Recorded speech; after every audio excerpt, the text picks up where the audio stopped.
right, so the first thing that I just wanted to go over with you is how to set up a Google Meet. So essentially, Google Meet is kind of like the business version or the education version of Google Hangouts, if you've ever used Google Hangout. So you can either create a Meet link and just share it with people if you're going to have a meeting that hour or that day. You can even set it up that way and share it with people if you're going to have a future dated meeting. But I find that the easiest way to share a Google Meet link, and this is what we did for this session, is to put it in the calendar and set up your Meet link that way so that there's an automatic invitation generated. The Meet information is all within the body of the calendar invite. You'll know who's attending and who's received it because people can hit accept right from the invite. Oh, hello. Who is that, Sai? Questions, problems? Oh, and she's left. Okay. So within your Google account, I'm just going to pull up my Google. So you'll notice at the top right-hand corner, and I'll give you a moment right now, if this is something that you want to have open on your own screen to follow along, feel free. I'm wondering if you only have a basic account, like if it's not connected to a school district, there's the possibility that you may not have Google Meet embedded. So just keep that in mind. But if you do have it embedded, if it's part of your education suite, at the top right-hand corner, there's a waffle symbol, and that's where all your Google apps are. So when you click that, it opens up and you'll see Calendar, Chat, and Meet, or something similar. So in order to set it up through the calendar, you're going to click on Calendar. And this takes you, obviously, to your Google Calendar. And you'll click on the day that you want. So these are all my pre-recorded meetings that I've got going on. But if I've got a meeting on Friday and I want to set up the session for that, I'll just click on the time. So I want it at 7 a.m. And then this brings up all of the information that I'm going to associate with the Google meeting. So I'm going to do Google Meet test session. That's going to be my title. I'm going to choose my time. I'm in Hawaii, so it's currently 7 a.m. for me, 7:45 a.m. It'll be about 1:45 your time. I generally have really early morning meetings, so I'm going to put 7 to 9 a.m. And then this is where I'm going to add my conference information. So down at the bottom, it says Add Conference. And this is where your Google Meet gets generated and all of the information. So you've got the link, you've got the phone number. So this is in case anybody wants to call in and just be on audio. It's also handy if somebody's on the move and they're not able to physically be seated at their computer to join the meeting, they can still join via audio. And then you can add a description. So this is a meeting about Google. So that will be in the body of the email when you send it. The other really interesting thing is that you can add links and attachments. So if you had some sort of document that you wanted everybody to review ahead of time, maybe it's you're doing a flipped classroom model and you need students to either view slides or to do a reading ahead of time, you can embed that in the invite. So I'm going to hit more options and just show you here. So here would be where you would add your attachment, or you can insert a link. So maybe it's a video you want them to watch, maybe it's a document you want them to read or review. And then up at the top, this would be where you invite your guests. So just as a test, I'm going to invite Jeanette. I'm going to hit save and then send the invite. For UOIT, they always have this extra layer of security. So if you're going outside the UOIT network, they want to double check that you're okay to invite external guests. So I'm going to say yes.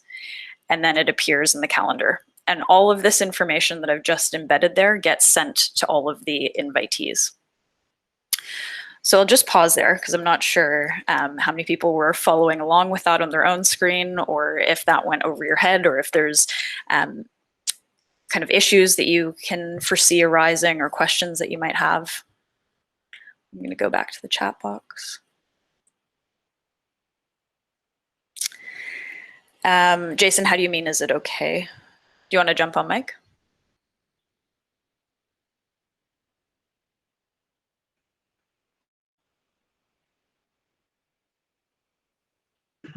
Yeah, my question, I guess, is like, so I have a whole class. So if I put it into a calendar, do I have to like click each student? So, I have like, say 27 students. Because I have a Google Classroom for that class, why don't I just get the link and then put it in my announcements in Google Classroom instead? Yeah, you could definitely do that as well. And then the students will have the link and will be able to access it that way as well. So it's completely up to you how you want to share the link. You don't have to invite via the calendar. You can instead just copy and paste. So when you put the drop-down menu, you see all of the meeting invite. You could just copy and paste the info and put it in an announcement, and then the students can click on the link that way. It's up to you. Great, thank you. Yeah.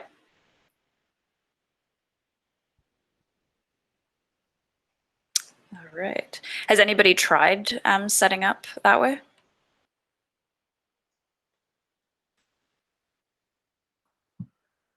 Well, I tried like just giving people links like in the email and so on, with colleagues and stuff.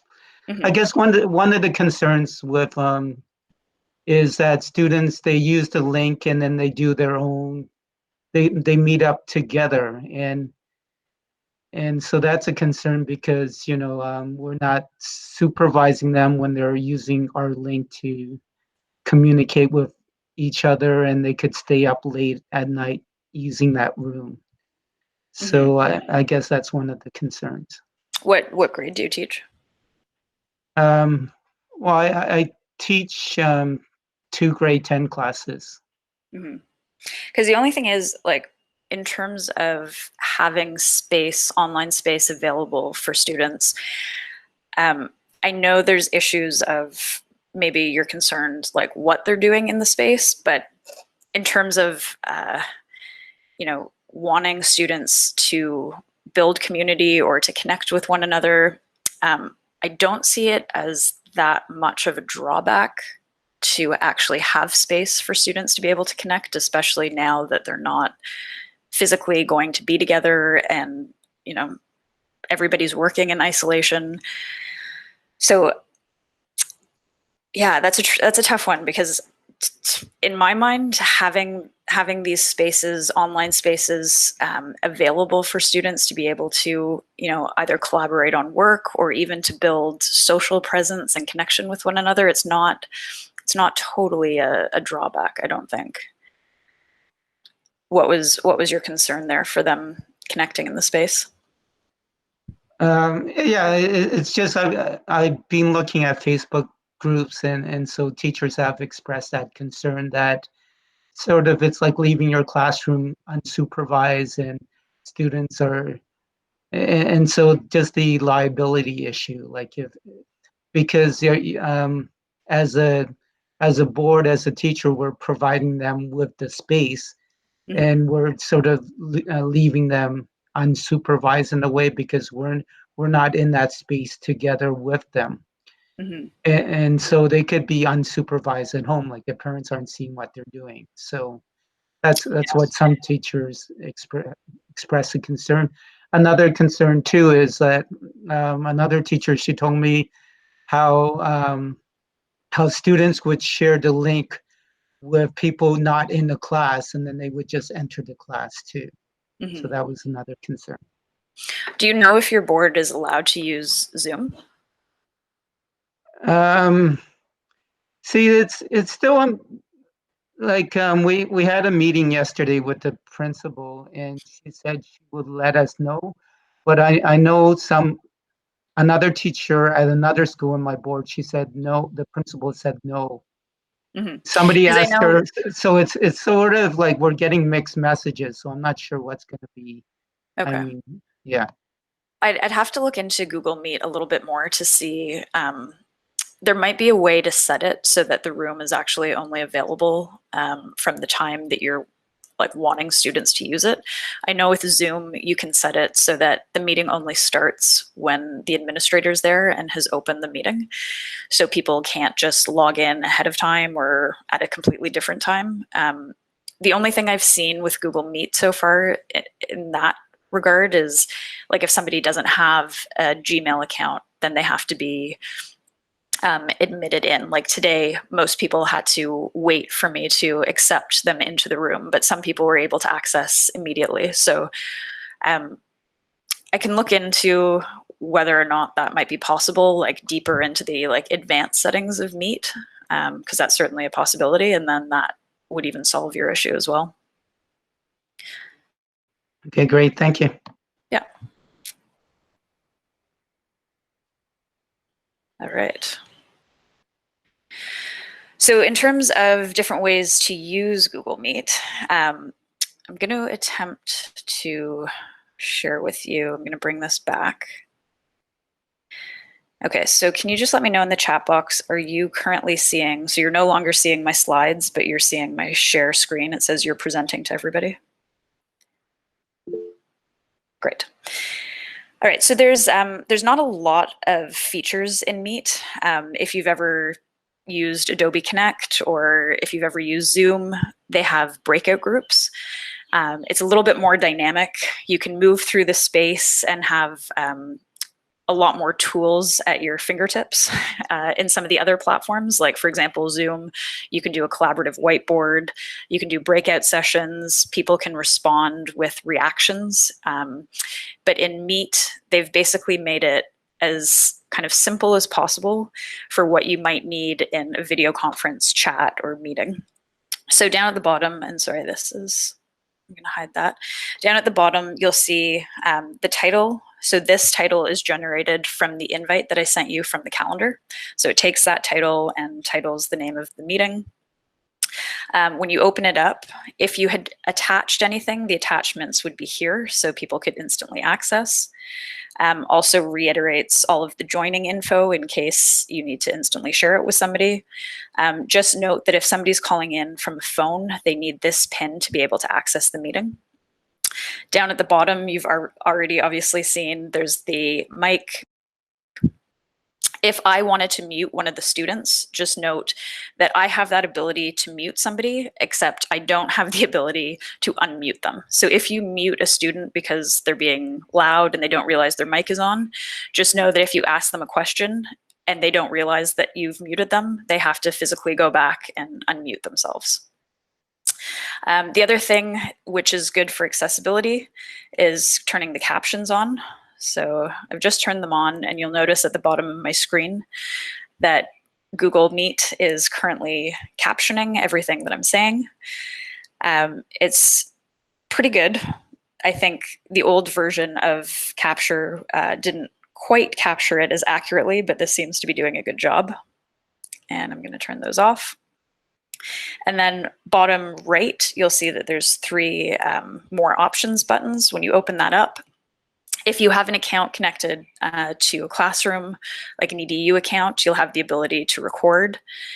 You can change layouts so that you either see people on in the side and there's a main sharing, or if nobody's sharing something on their screen and you want to be able to see everybody, you can hit tiled, and that changes the layout. I don't think it'll do it now because I'm sharing my screen. Use phone for audio is a really handy feature. So when you click on this, if a student is having trouble for whatever reason staying connected to the meeting, they can hit that and they can enter their phone number. So I'm just going to enter my phone number and hit call me. And then in a couple seconds, so you can see I'm getting a call. And when I answer this, then it gives me the information to join. And then I'll join via audio. So that's a handy feature. And then just the other is obviously toggling between participant view, chat view, and that's it.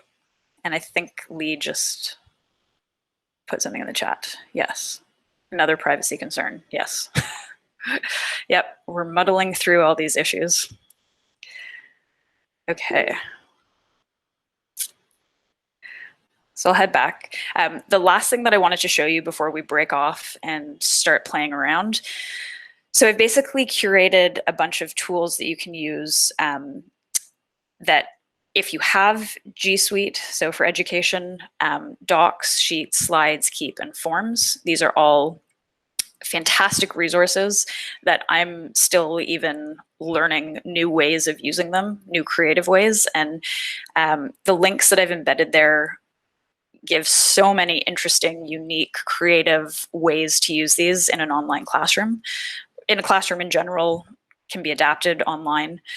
So I wanted to give you some time to go through those, read through some of the ideas that people have curated, and then I want to come back and just have a discussion. You know, after you explore Google Meet and Suite on your own, did you generate new ideas for ways that you could use both? One, is there anything that energizes you about the resources, that energizes you about online learning? Because I know this is a very stressful time and people probably are coming from the perspective of, oh God, I don't want to do this. But once we start talking about, the positives and, what benefits and what exciting new ideas and things that we can try in the online environment, I think that'll help with the transition. And then obviously talking about the challenges and the anxieties that you have as well. So it's 8 a.m. my time, which means it's probably 2 p.m. your time. So why don't we take about 20 minutes just to start going through reading, playing, and we can come back and then just talk about what you found. So I'll pause there. Questions? Anybody needing access to the slides?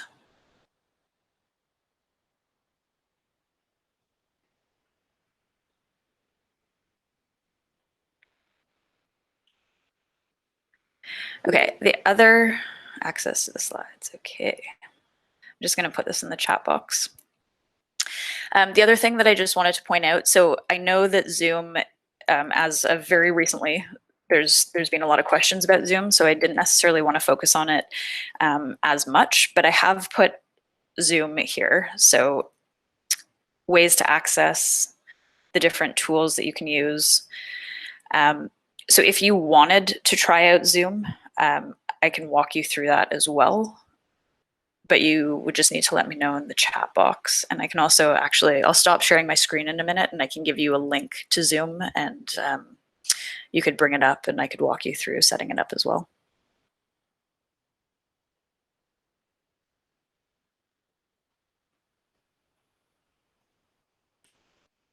Okay, so I'm going to stop presenting. So you'll see, because I had changed my format to tiled. I guess now that I'm not presenting, everybody's in a tile format.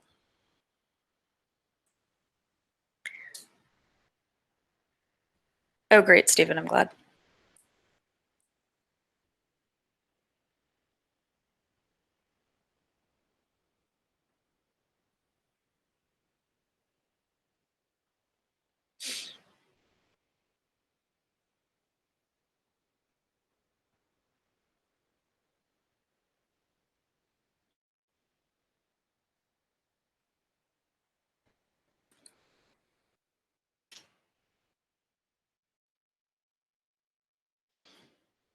Okay, so if you are interested in Zoom, I'm just going to put a quick link to it in the chat box there. They're providing, if you don't have an account through work or through education, they're giving you a free account where you can have, I think it's a 40-minute free session. So if you're only going to be hosting synchronous sessions for about 40 minutes, you can sign up for a Zoom account.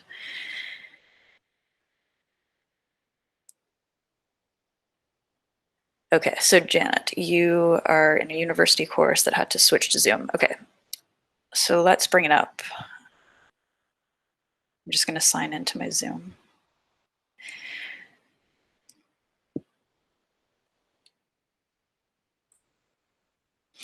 Janet, have you played around with the settings? Trisha, no. Unfortunately, we don't. Because our contract is with Adobe Connect. Oh, Janet, you're a student. Okay, I don't think that as a student, you're allowed to mute other students. Are you having problems with your peers in class?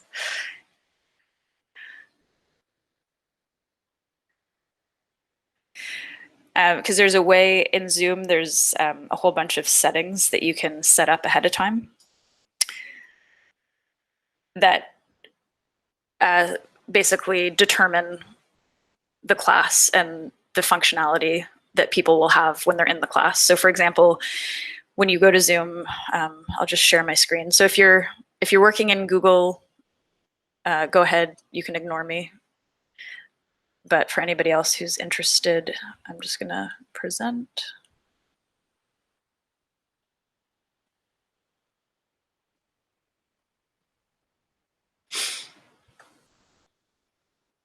Okay. So basically, once you set up an account, you'll see that on the top here, it says schedule a meeting. And when you hit schedule a meeting, I'll just go back here. This is it, schedule a meeting. So you click that. Then you'll notice that you can, again, like Google Meet, you can set up your meeting ahead of time, date, time. So duration is important because that's how long it'll be open. Time zone, always important for me being in Hawaii. And then you can determine, video, is it going to automatically be on or off? Audio, can people join by telephone or computer? Then these meeting options. So I have enable join before host. So that means if people arrived before I opened the room, they'd be able to get in. Mute participants upon entry.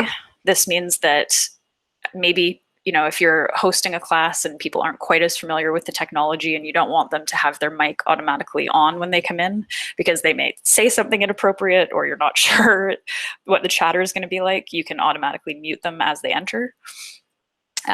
Waiting room, and then you can, in this setting, it's not appropriate, but you can have record automatically when you log in. Sometimes people forget to record, so that's a nice feature. And then I think it's settings. So this is where you have a whole bunch of other settings that you can change. One that's really important is the breakout room. So I've enabled breakout room, but in Zoom, for some reason, breakout room isn't automatically on. So that just means that if you're trying to use it like Adobe Connect, which automatically has breakout rooms set up and available, you won't be able to. It'll be more like Google Meet, where everybody's in the same room and you can't break off unless you create additional Meet breakouts. But for this, you can set breakouts ahead of time, and then you can even decide, is the host going to be able to move people around? Are the participants going to be able to move themselves? That kind of thing. You can enable virtual backgrounds that you can have behind you. Yeah, so I will, let's see, I will set up a meeting.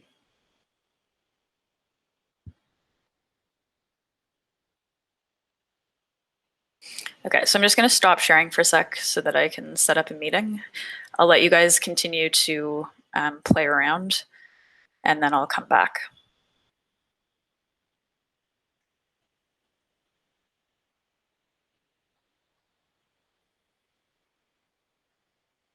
Jason, did you say that you have access to Zoom? Because if not, you do have access. Okay.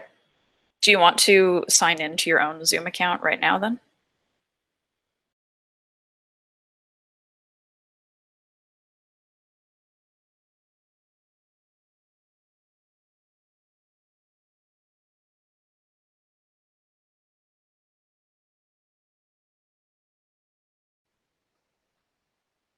Okay, so I am going to put the Meet that I just set up, so the the Zoom link that I just set up, I just put it in the chat box. So if you want to meet me in Zoom, let's see if we can have 2 sessions going at once. Or if it's gonna blow up my computer.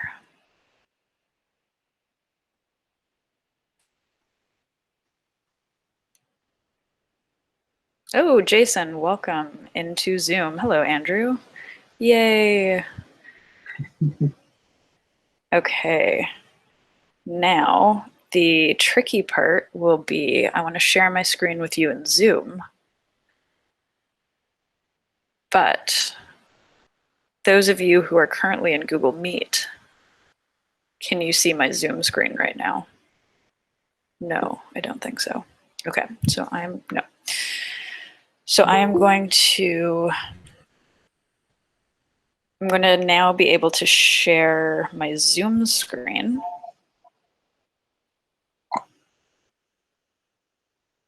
Okay, so those of you who are in Zoom with me right now, can you see my screen?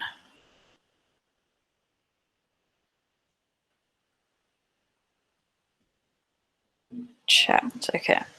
So I'm gonna say yes, Andrew can, excellent.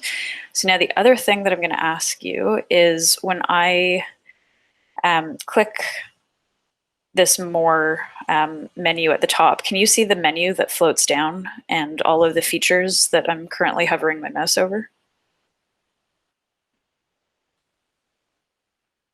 Oh, you can't see that. That's a problem. Because that is where you would be able to view the breakout rooms.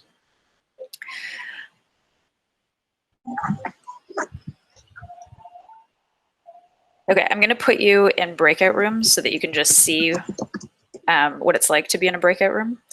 And then we'll bring you back because for whatever reason, the controls don't let you see the control panel that floats across my screen.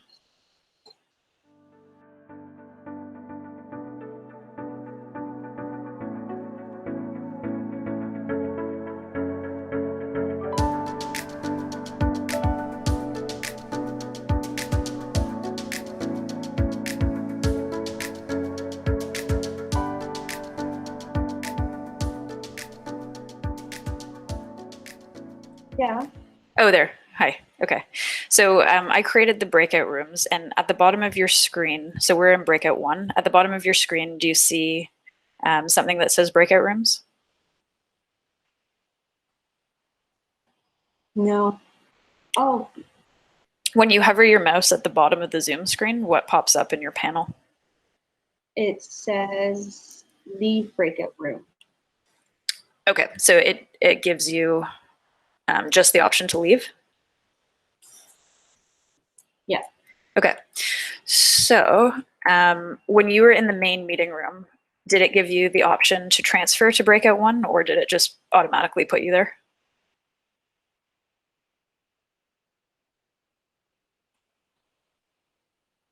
It just told me to go there. Yeah, so I think with this one, how it was set up, I had the control, but in that settings panel that I showed you at the beginning, where there's a whole bunch of different kind of ways to define the meeting parameters, as the instructor, you could set it up so that participants can move themselves, or just you can move them. So it depends on the level of like how the comfort level with the students and if you feel like they're responsible enough. So I am going to close all the rooms so that we're back together.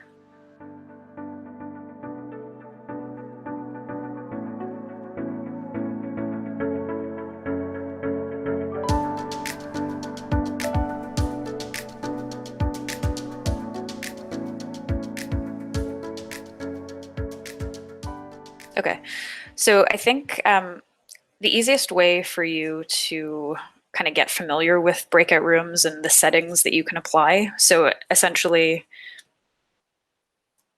So essentially, once you create your Zoom, you can go through and tinker and set the parameters of the room. So if you want the instructor to only have access to the breakout rooms or the students to be able to move themselves, all of the different settings in terms of student control, like mic, video, the way they interact. So if we stop this Zoom session and you guys go and either create your own Zoom account or log into the account that you already have and start playing around with all the settings, then you'll have more of an idea of like questions to ask or challenges that you might see arise, which will be easier because right now you only have control as the student, as the observer, as opposed to the person setting up the meeting.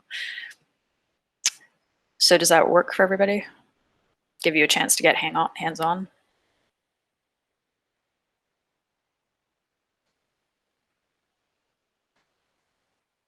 We're going to have to close this Zoom meeting for you guys to be able to do that. Okay. Jason, are you good? Andrew, Morg, Carr, I still don't know who that is. Okay. All right, so I'll give you a minute now. I'm going to leave and we'll get out of this Zoom classroom.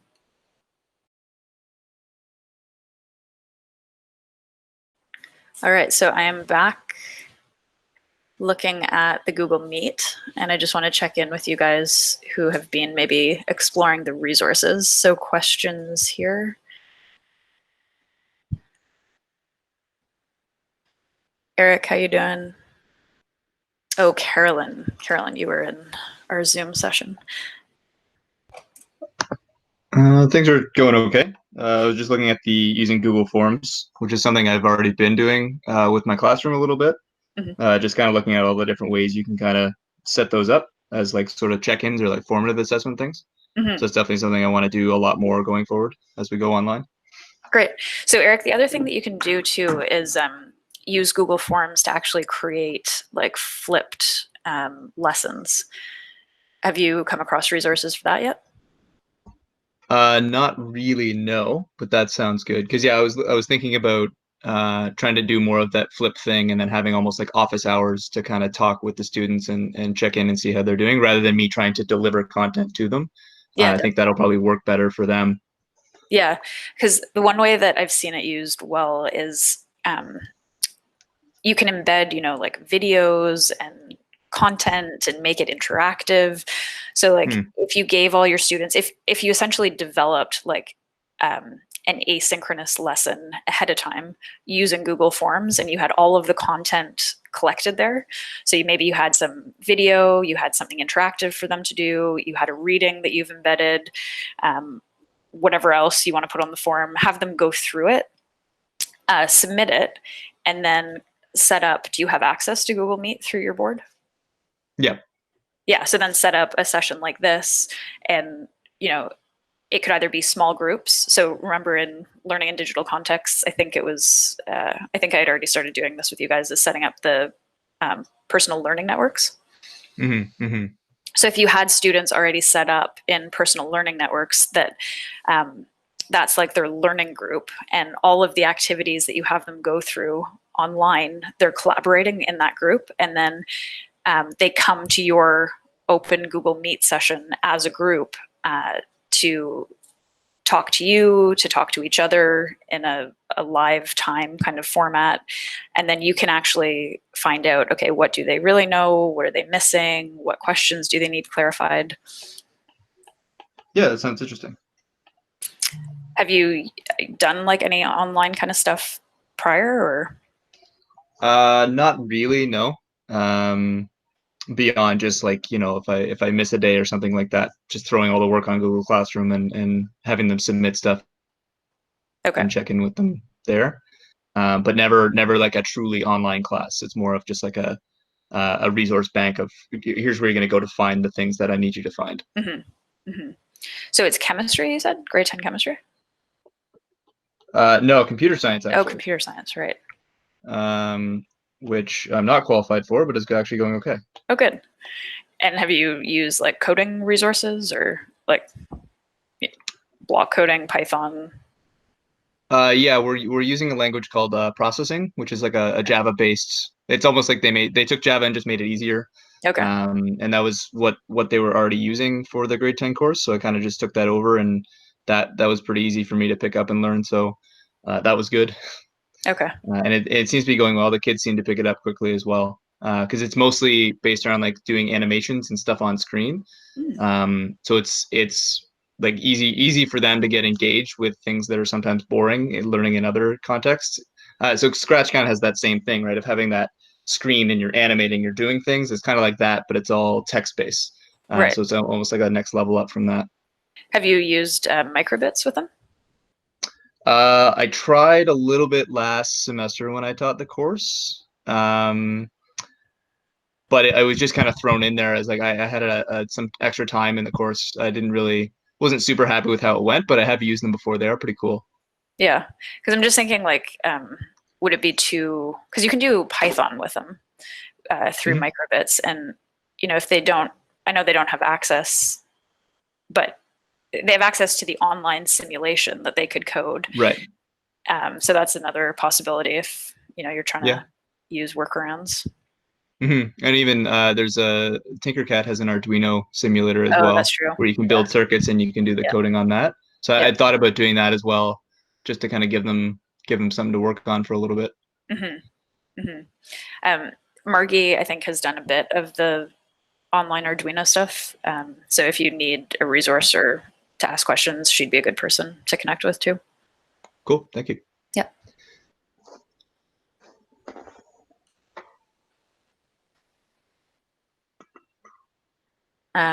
Andrew, have you used TED-Ed before, or is that just from going through the resources and kind of getting that idea? Yeah. Okay. Do you want to maybe, totally cool if you don't feel comfortable jumping on mic, but do you want to let us know how you've used it? Okay. So Andrew's saying that he used to teach organelles in grade 11 bio last year, and made a series of YouTube videos. Okay. You made the videos yourself?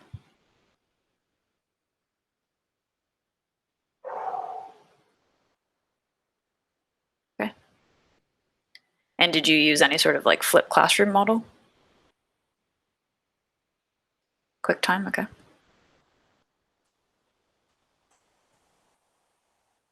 Another tool that you might want to check out if you're going to be making these kind of videos is TouchCast.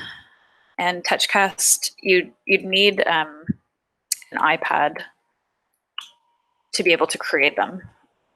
It's actually TouchCast Studio, I think it is. I'm just finding the link here. And the reason that I'm suggesting this is because you can create basically interactive videos where you can actually embed links and widgets so that as the students are watching your video, they can, first of all, they can see you as well because the webcam is enabled and you appear on the screen, kind of like guiding the students through. But you can also embed like maps and links and websites.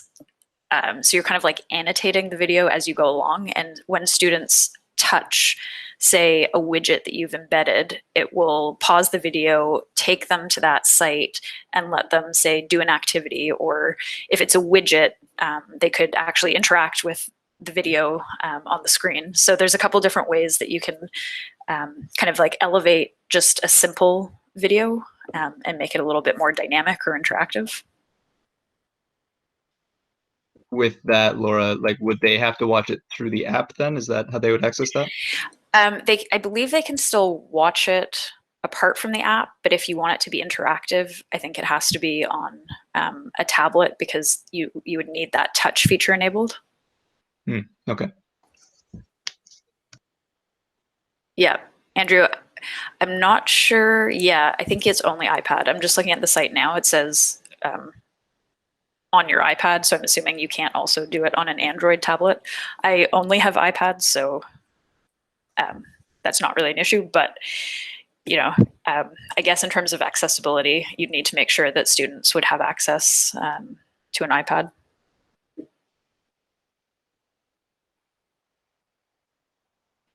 Do any of your schools use Blackboard? I think it's only for higher ed.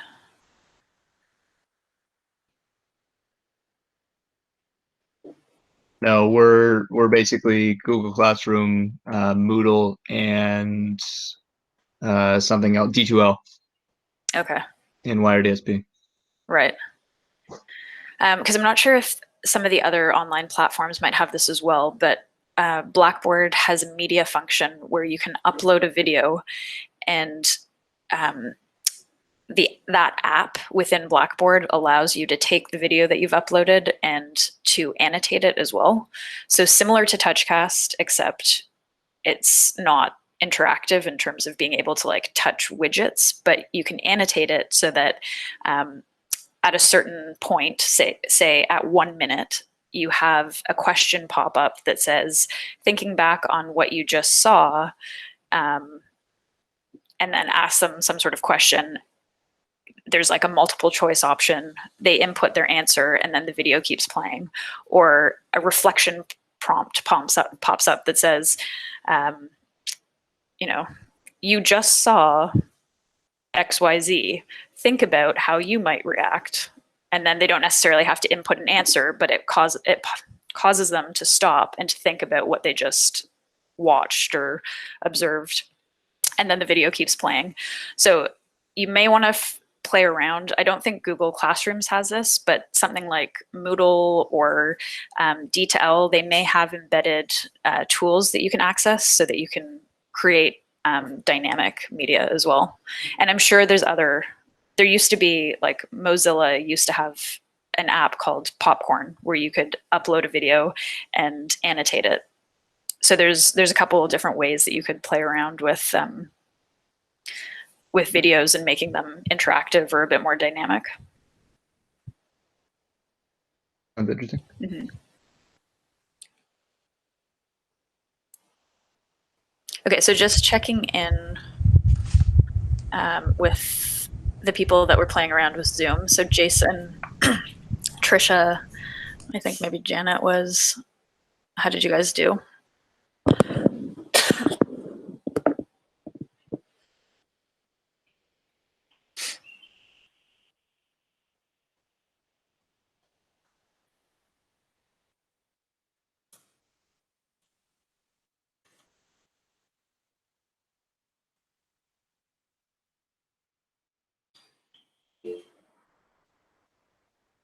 Okay.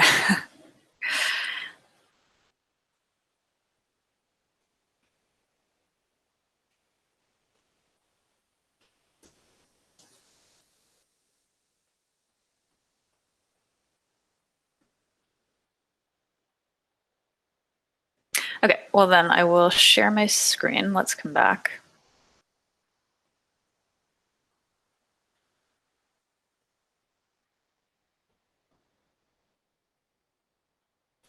Okay, I think it's just loading.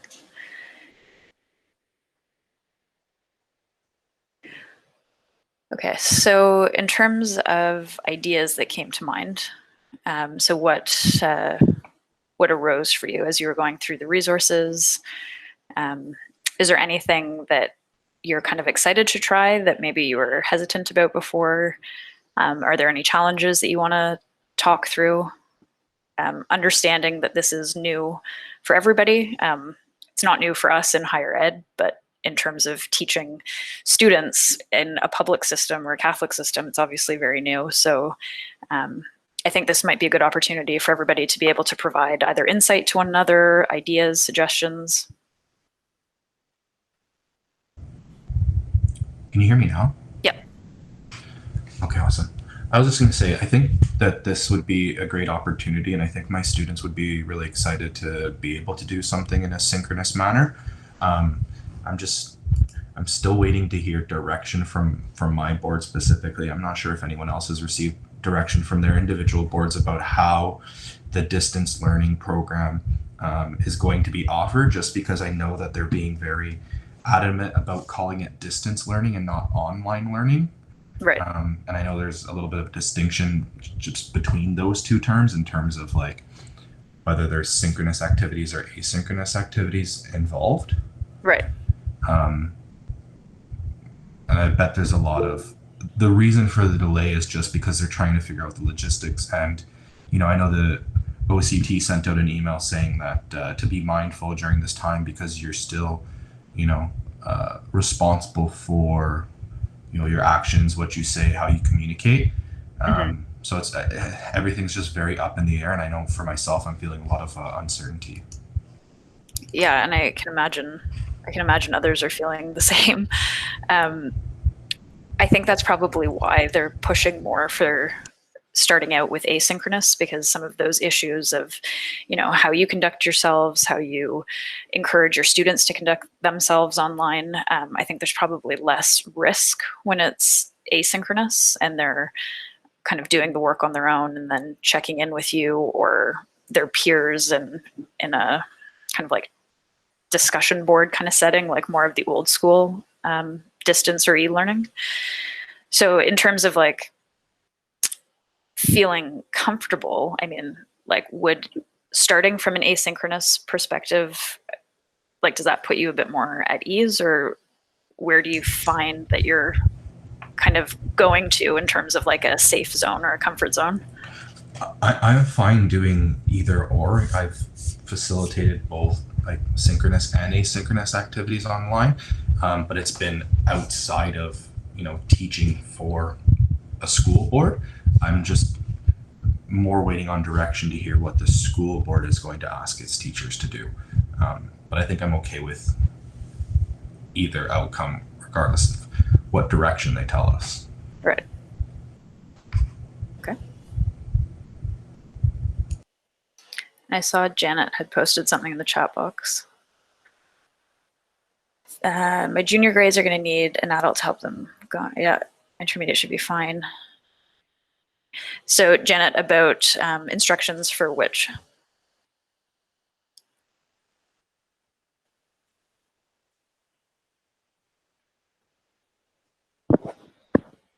Are you able to jump on mic? For Google Meet? Yeah, so in the slides, there's a link.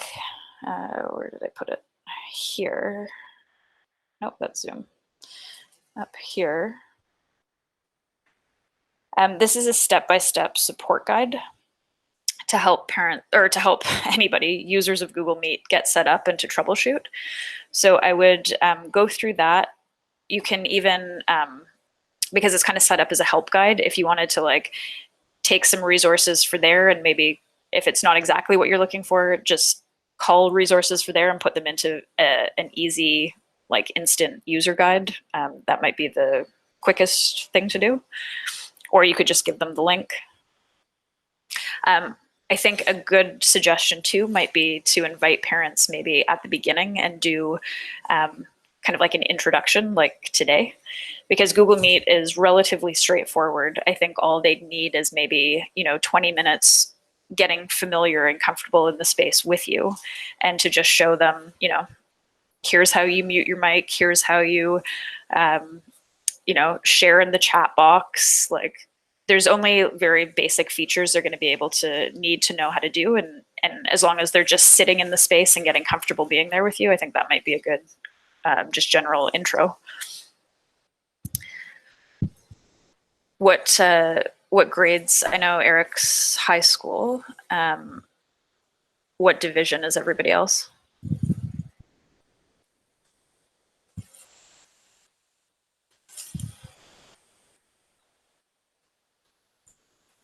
High school, okay. So the high school students shouldn't be as tricky. Intermediate, okay.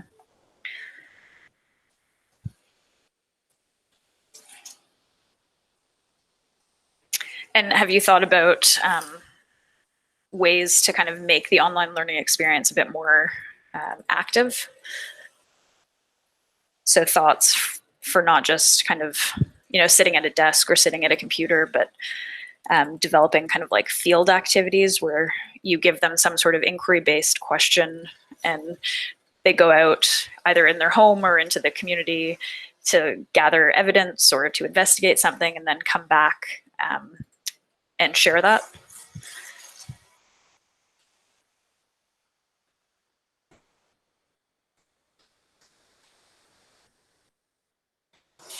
I'm playing around in my head with something because I'm teaching also the Earth and Space course of having my students go out and do some stargazing or something. That's But beyond that, not really. okay. Because one idea that I had recently, and this was prompted by the fact that my friend teaches kindergarten, and she was basically stranded in Canada after not being able to go back to where she teaches kindergarten in Egypt. And so the Egyptian school said, okay, well, everybody is now going to have to teach online, and even people who are teaching kindergarten are going to have to teach online. So she had to figure out, okay, how am I going to do this effectively? And essentially, she's using the online environment to introduce students and their parents to concepts just briefly. So it could be a pre-recorded video, it could be a live kind of synchronous 10-minute session where she sets up the challenge, and then the students go with their parents to complete the challenge, so in their home or out in the community, and then they come back and they share it. So it's minimal time online. You're really getting into that play-based, inquiry-based kind of learning. And I'm really sorry, there's somebody, I'm not sure if you can hear this, but they're mowing lawn right outside my window. So I'm sorry if you're getting a lot of feedback. But basically, I can't really hear that. Okay, good. So basically it's a way for kind of keeping the students active without just being sat in their bedroom or home office all the time.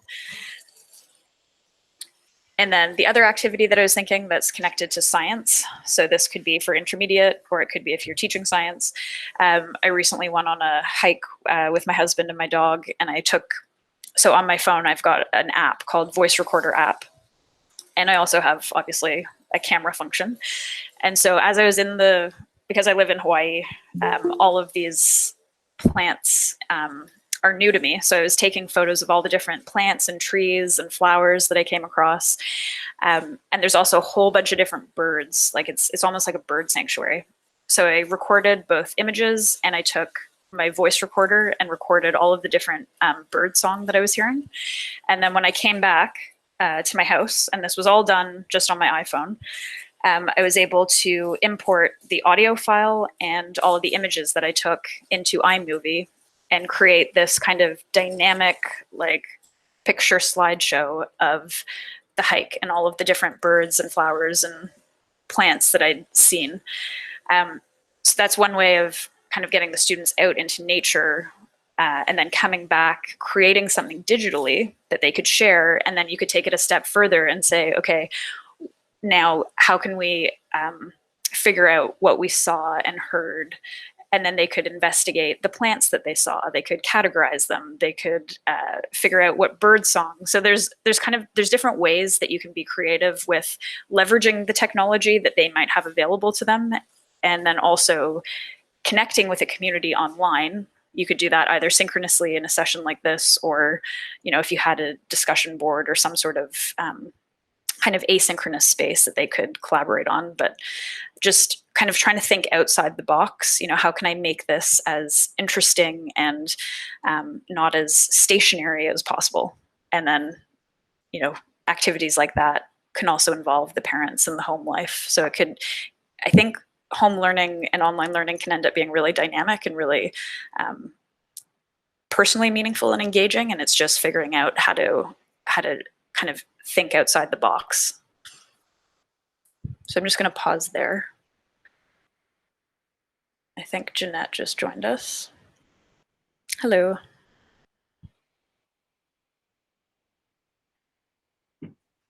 Hello.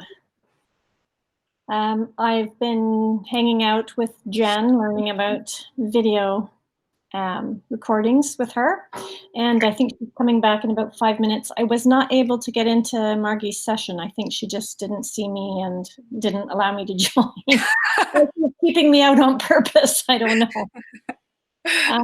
But yeah, it would be great if we could just spend the last 10 minutes debriefing. And for those of you who are in this room with Laura, I'm hoping that you'll give us some more suggestions on what kinds of additional sessions might be helpful for you in the chat or on the Padlet. I did attempt to answer some of your questions on the Padlet. I didn't get to them all yet. We'll go back to them for sure.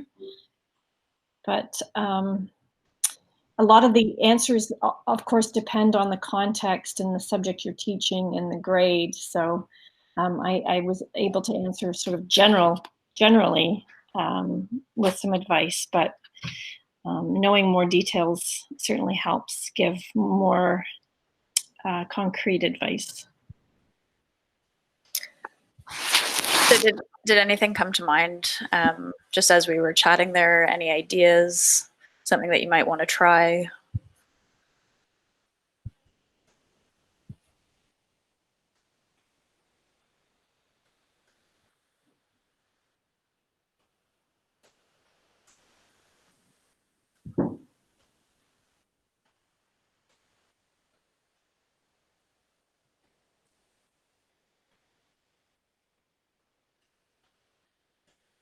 Okay, well, I'll just leave you with this slide of suggestions, so ways of getting creative. So we've got icebreakers, community builders. So one idea is having an at-home scavenger hunt for students to be able to share a little bit more about themselves. When you're learning online, it can be very isolating. Luckily, I think most of your students probably know each other pretty well, but maybe some don't, and you still need some community building. So one idea is to have a list of items that you need your students to go and find in their house, and they can be widely interpreted. So they find the items, they come back and they share what they found or what they interpreted as the items that you've asked them to find. Or you can approach it where you ask them to go and find items that represent themselves or represent, a part of their culture or interests that they haven't shared in class, and then they share those on camera. So that could just be an icebreaker. In terms of STEAM activities, this is especially fitting for the elementary level because you can collapse your subjects so that they're not taught in silos.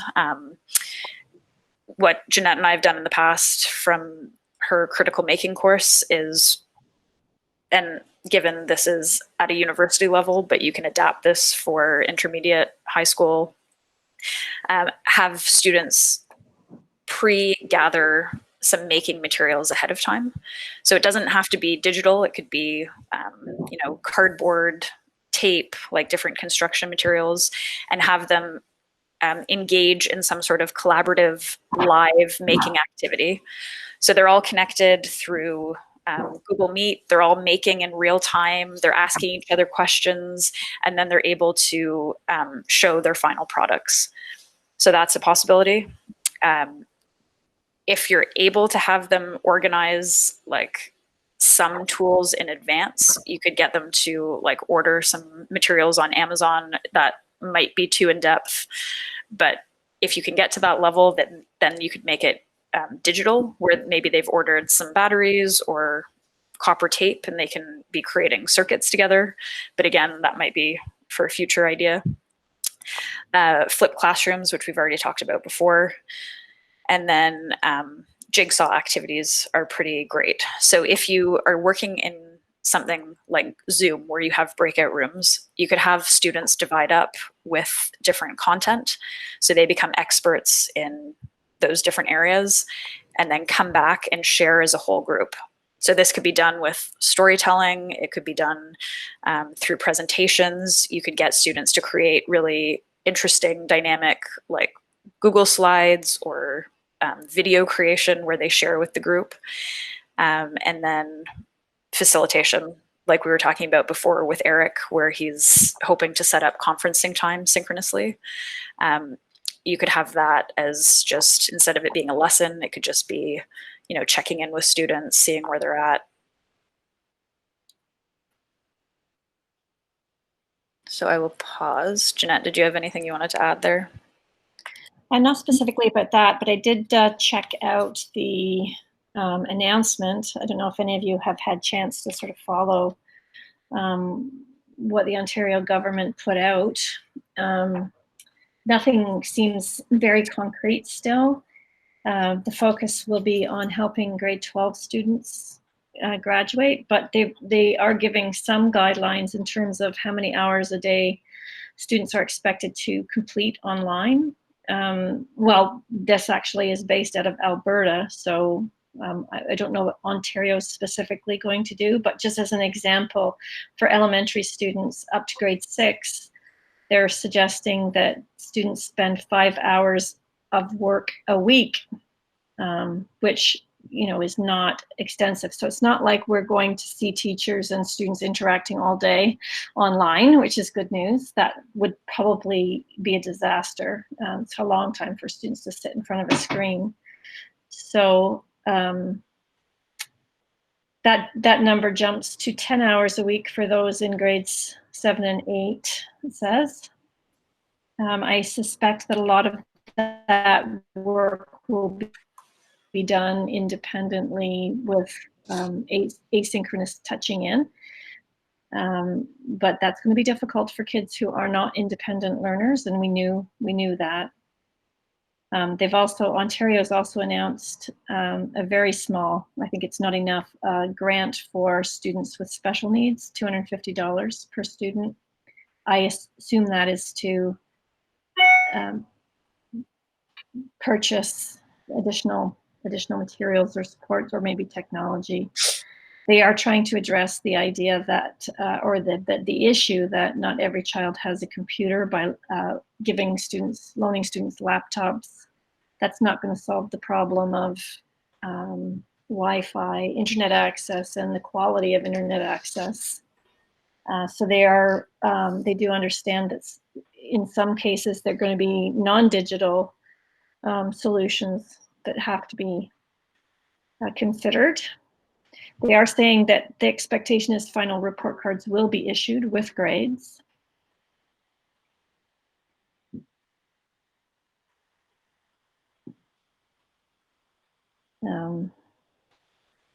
And that's pretty much all they've, in what I could find.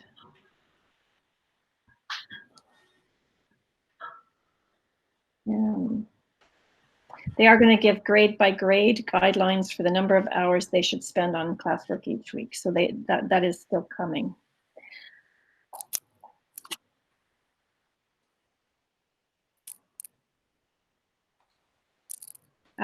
I would love to hear from the teachers in the room what additional supports you think you might need.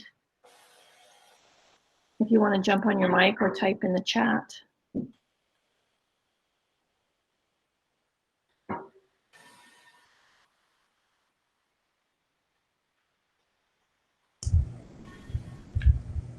Hi, I just feel like it's hard to say what we need without knowing what our expectations are. Right, depending on what platform your board decides to go with, etc. Yeah, exactly. Yeah. I did get a text during this session from a friend of mine who teaches in Peel, who said that, York, who said that they won't be allowed to use Zoom, but they are still considering Google Meet as an option. Her board.